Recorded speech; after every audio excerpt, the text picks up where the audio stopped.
beautiful bugs, and welcome back to another episode of Create Chronicles, Bosses and Beyond. Well, sort of. So, welcome to my inaugural half episode of the series. For those of you who are here just for the Ars Nouveau stuff, go ahead and skip to the time that is on your screen. And then for those of you who normally watch my Create Chronicles stuff, go ahead and stick around. And I'm going to give you an explanation of what these episodes are going to be. Now, normally we've only been doing just one episode every 2 weeks, and we're still going to be doing that. However, we had to add in some fillers because Cranky ended up having to kind of take a hiatus, and that is perfectly all right because we adjust and all of that.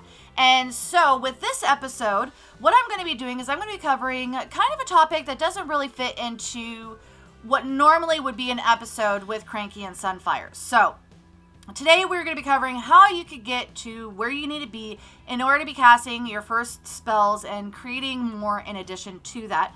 So let's go ahead and get started. So one of the first things that you're going to want to do is find these archwood forests. Or there's also some of them that end up spawning just randomly within the world. And so like you could end up being in a forest and you could just see one of these just kind of pop up. But if you want copious amounts of it, you're going to want to come and actually find one of the archwood forests. And so there's all different kinds of trees that you can end up finding the different colors of. So like we've got the gold one, we've got the green, we've got the blue, and we've got the purple. And so each one of these have kind of like different designs and all of that on them. And they grow different fruits. So like here we have a pomegranate, and then let's see if we can find, let's see, here we go. This one is the mangosteen. And so each one of them has, like a little effect on that. But that is not something that we're really going to be covering in this episode. We just want the wood. And so the archwood is something that is very much needed, both as fuel for some of the stuff later on, as well as the wood for actually creating some of the recipes. Now there's one more thing that you need to find, and that's source berries. So that is what these are right here. Now, in order to find these, you will have to find yourself a taiga biome, and then they just randomly end up spawning within the taiga biome, and so you could just end up getting these. Now, if you're to eat these just straight, you can end up using them as a way to get mana generation. However, they only last for 5 seconds. But you can end up using these in order to make other recipes and stuff like that that actually help you with the mana generation.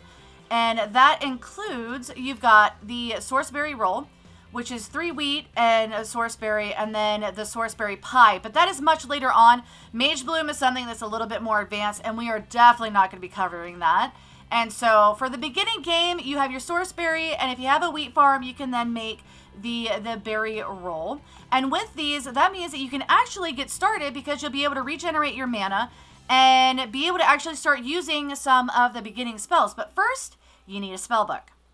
And to make your spell book, you're going to need this recipe right here. So a book, iron tools to include a shovel, a pick, an axe, and an iron sword, which will allow you to get the novice one, which allows you to cast the tier 1. Oh, just like that. You can end up casting your tier 1 spells. So let me grab that. I keep doing that. I don't know why I keep doing that.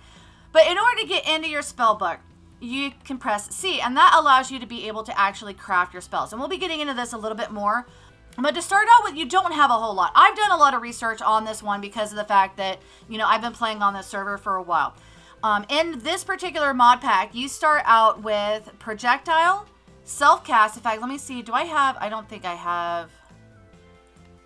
Yeah, okay, here we go. So projectile, which is this one here. So we got self-cast and touch. So those 3 are the ones that you actually start out with. And then you end up starting out with harm, which is this one right here, as well as break, which is this one right here. Now, I went ahead and created first level spells, basically. And what that, this one right here, I did projectile with break, which is what you just saw me do, because I have that on the spell book right now, which you can see in the bottom left-hand corner. And then the other spell I made was harm. So this is kind of like a magic missile. You pew monsters. Doesn't do a whole lot of damage, but it's a very good beginning spell so that you can kind of get used to, kind of using it and all of that. And then once you have them, saved in your spell book, you can use the V key then to bring up the quick select menu. And so you can end up choosing just whichever one that, you end up wanting to have up. So that if you use right click, then you end up casting the spell. And so with this one, we got, magic missile. So we got a nice projectile that we can use to help to defend ourselves. And so that's kind of, like the beginning stuff that you can end up doing with that. But we need something more. We need more spells that, that doesn't feel like that's enough, right? So in order to get moving forward with kind of getting into other levels and getting more advanced spells and that stuff, with this mod pack, they actually suggest you to make 2 different kinds of spells, the flight spell and the smelt spell. Now, the only problem with those is that we need a bigger and better spellbook in order to cast that. So what we can do then is we can actually create a Mage's Spellbook level 2 with our actual existing novice spellbook. So you don't have to create a whole new spellbook. You just use the existing one, and you have obsidian, 3 diamonds, 2 blocks of quartz, and 2 blaze rods. And then you end up getting this, this lovely spellbook right here, which is the actual level 2 one. Now, in order to actually add items into your spellbook, you're going to end up needing to make glyphs, and glyphs are made at the scribe's table here. And so what that takes is any of the archwood logs, 2 of the gold nuggets, and then 3 of the archwood slabs. And that is what this item right here is. Now, when you come over here, you can right click with your spellbook, and it will bring up your what you can actually craft. And so each of these tells you exactly what you need in order to make the spell. And so like here, this is I think it's a tier 2. Oh, it doesn't tell me. Here, let's go to some of the tier 1s. So like with the break, which is one, yeah, you've already got that one. So here, conjure mage block. It takes the glass, and that's all it requires. And so what you can do is you can end up clicking on it and then hit select. And what'll happen is that you see you've got the blocks that are floating above it. And so you end up adding those glass blocks, and it'll end up giving you the glyph for it. Which then, once you have it in your inventory, you right-click it, and it'll add it onto your Mage's Spellbook.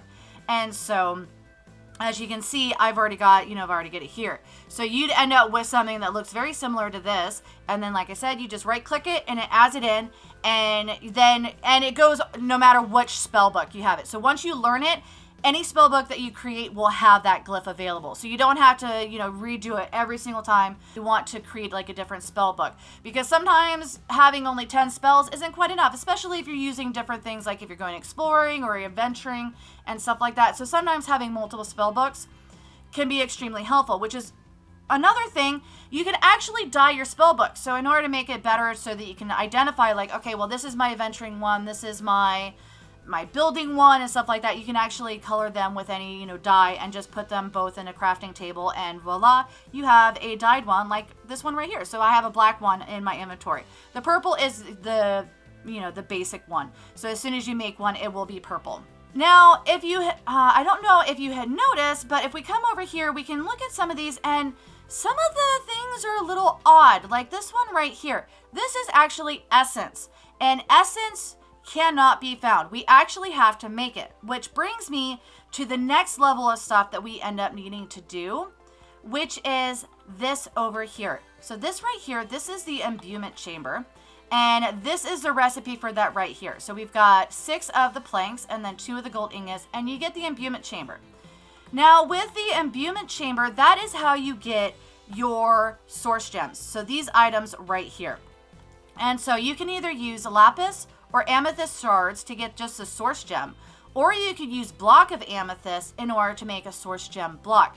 Now the source gem, if you want to make the source gem block yourself, it only takes 4 of the source gems. So it's one of those, more like a quartz one rather than, like an iron block or something. So it is definitely a lot easier to actually make. And so with this, once you get the source gems, then you can actually start making the essences. But there's one more step that we have to take, and that is getting source. And in order to gather up source, you're going to need to make source jars, which this recipe right here. So you've got 3 and then 3 up here of the archwood slabs and 2 glass, and that creates your source jar. And if you notice, I have these pedestals that are around here, but these are a lot shorter than what I'm showing in here. You need to have these in order to place the different items for making the essences. So these are things that you're going to need after you're able to actually source Sorry, I had to. So once you do that, then you can end up getting the pedestals, and these just need to be within 3 blocks of the actual chamber. I put them right up next to it because my space is a little cramped in here. So I did the pedestals all the way around it, and then I put the source jars in it so that it can end up grabbing from those. And so now your question probably is, well, Mantis, how do I actually get source? Now, there's multiple ways that you can end up getting that, and that is through the source links, which end up creating source, which then turns it, puts it into the jar. So let's go ahead and take a look at some of the ones that we can actually make. Now, this one here, this is the mycelial source link. And this right here is how you end up making the recipe. So you got the source gems, which we just learned how to make, 2 gold ingots, and then the mushroom stew. And then that'll give you the mycelial source link. And with this one, this actually takes food. In fact, I'm going to use the source berries here. So it actually takes food items, and it grabs it, and then it creates a source, and it ends up adding it into the jar. Now with this one also, as it ends up feeding, it starts to create mycelium around it and will start growing the mushroom. So this is one way that you can end up getting mycelium without actually having to go out and find a mushroom biome. Now let's go check out the next one. Now this one here is the volcanic source link. And what it does is it takes items that are burnable and then converts it into source. So if I come up here, it'll actually grab like the archwood, and the archwood actually does a lot better in terms of creating the more source. So if you have archwood that you're willing to actually sacrifice for this, it does work a lot better. As you can see, we've already got this one full.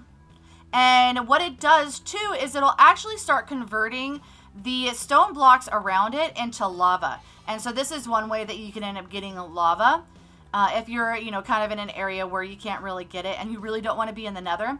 And then from my understanding, there are also going to be lava lilies that end up growing on the lava as this kind of expands out.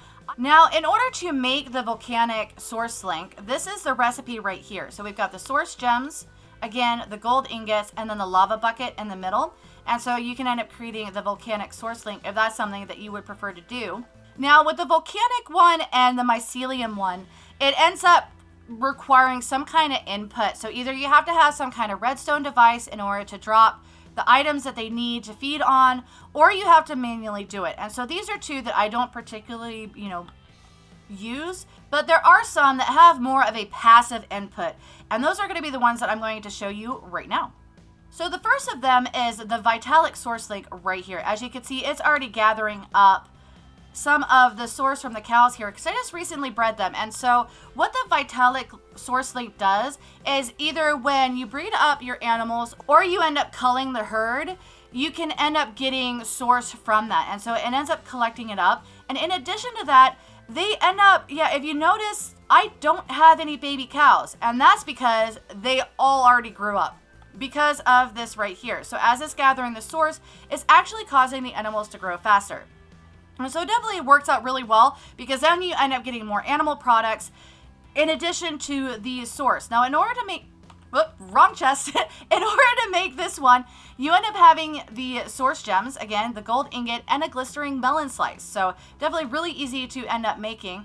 And yeah, definitely a great way to actually get source. As you can see, this one was probably about the same height as this one, and we're already up to 82. So that is amazing just how fast that one ends up filling up. Now this one over here, this is the agronomic source link, and this ends up gathering up source from growing crops. As you can see, the crops are all grown up, and that's one of the reasons why I don't have source jars. We haven't really been running the farms over here, but this is another one that fills really fast.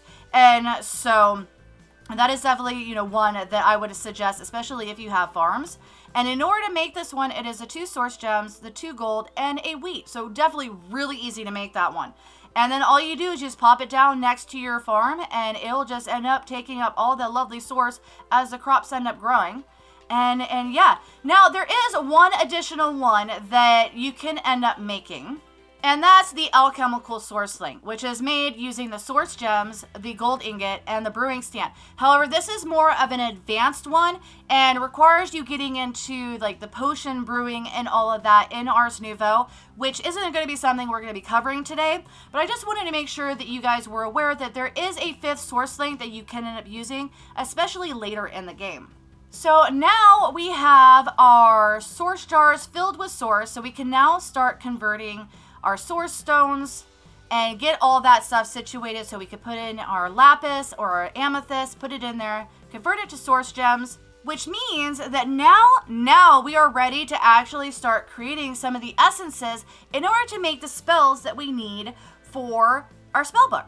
Now, over here, I have all of the rest. Oh, there's my, I was wondering where my sleeping bag went. Now, these are the different sources that you can end up making and the recipes for them. So like here we have manipulation essence, which I ended up having to use a lot. And I think I still have a lot that I need for the tier 3 ones. So we got the stone button, we've got the clock, and we got the redstone dust. So let's go ahead and grab the recipe for these. And so what you end up doing is you take your redstone, you plop it in there, and it doesn't matter where you end up putting it. You could just put it all willy-nilly in here because this, with the source, you only have 3. And so with this particular recipe, you don't necessarily have to have them anywhere in particular. And then once you do that, you just right-click with the source gem, and it'll actually let you know. It says Crafting Manipulation Essence. And so that is what it's doing right now. And so you just end up having to wait a little while, and each of these require different levels of source. And so with some of them, you're going to see your source jars going really fast. So like that one ended up taking 20% of it. Now, if you notice, these don't go away. And so you don't have to worry about losing your components. And so that's one of the reasons why I have that chest over there with the recipes, because now all I have to do is come back in here, plop that in there, and voila, we have, the recipe back. And then whenever I need more of that essence, then I can come back here and actually craft it up. So with the essences then, all you need to do is start coming over here with your spell book, right click and start making spells. So throw those ingredients on, start creating things. The tier 1, this is an idea of how many of the tier 1s you end up having. And they all tell you what you need in order to make them. Some of them require the essences, like this requires the earth one, and then earth again, and you got the manipulation. And so all you have to do is, again, just click on it, select it, and then it'll show you the recipe. And if you have items in inventories near it, it will actually pull it from it. So most of the time I end up grabbing this and going over to our mass storage area and just popping it down, because then it'll just start grabbing stuff from there. And that's how I made it through the entire list. Because if we come over here, I can show you. They actually have a chapter on Ars Nouveau. And if you come over here, you end up with all of these glyphs that you have to make. I still need to work on the tier 3. Some of those, we're kind of locked behind because we haven't gotten to like the end or, done the wither or the deep dark or anything like that. So we're getting into, this is really end game stuff up here. So that is how you end up getting into your first spells. Now what I can do, it is time to sleep. So let me grab a sleeping bag and sleep real quick. And then I can show you some of the spells that I've made to give you an idea of some of the things that you can end up doing. So this is my actual spell book. And I've, kind of made all different kinds of things. So one of the things that I wanted to show you, so if I can go to C, I can come up here to flight. So with this one, it's self, leap, amplify, and feather fall. So basically what happens is I could just end up flying around like that. And so it definitely makes it a little bit easier than the one that they originally suggested. And especially with the amplify, then, it helps with being able to actually kind of push yourself, through. And it works really well, especially if you don't have an elytra. Now, one of the other ones that I wanted to show you is actually the tree feller. So this is projectile, fell, and amplify. Now let's see. Oh, there we go. We have a spruce tree, so let me get over there. Now a spell like this is especially helpful, like if you end up having to go to the archwood forest and getting a whole bunch of wood, or if you're just trying to gather wood, period, because it really does a lot of damage. And with it being projectile, you don't have to go climbing up on top of the spruce tree in order to actually take it all down. So definitely super helpful. And you can actually end up making one for mining as well, which is this one right here. So this one's a little bit more complicated. So we've got projectile, pierce, and then break, amplify, AoE, pierce, pierce, and then pick up. Now what this does is it allows it to pick it up, and put it into your inventory. So let's go ahead and come down here just so I can give you guys a example. There we go. So as you can see, it goes all the way. Now the ones that all the way over here, it doesn't add to my inventory, but as you can see, it definitely got most of them in there. And so that can be extremely helpful. Now the last one I want to show you is actually my healing one. So if I go in here and I can show you, so the heal one, I have touch, rune, dispel, heal, and amplify. So what the dispel does is it gets rid of the effects on you, and then you've got the heal. So basically touch it down, it puts a rune down, you step on it, and it will heal you as well as get rid of any bad effects. So those are ones that I definitely find, really helpful, especially trying to get resources and, going out and exploring and all of that, because then you have a way to heal yourself, and then you have a way to actually mine the items that you need, and then just being able to actually get around places with the flight is extremely helpful. I use this so much that, yeah, I'm really glad that was one of the spells that I added. So yeah, so definitely, this very, very shallow kind of dive into, Ars Nouveau. There's so much stuff with it, and I'm hoping to cover it with some of the other, kind of half episodes. So definitely look out for those. And I definitely hope that you guys have learned something. If you have any questions or anything like that, definitely hit me up in the, in the comment section, and I will try to answer any questions that you guys have. And then also, if there's anything that you guys want me to cover in particular, because I definitely have a 7.5 that is supposed to be coming out, so I can kind of plan for that if there's something in particular that you actually want to see in regards to Ars Nouveau. So I definitely hope that you guys, like I said, did learn something. I hope that you enjoyed the episode, and yeah, I will see you guys in the next one. If you're new to the channel, click the Mantis icon to subscribe, then hit the bell button to get notified when I put out additional content. Want to check out more of my videos? Try the one on the left, or you could check out the playlist on the right. That's it for now, but I'll see you guys in the next episode.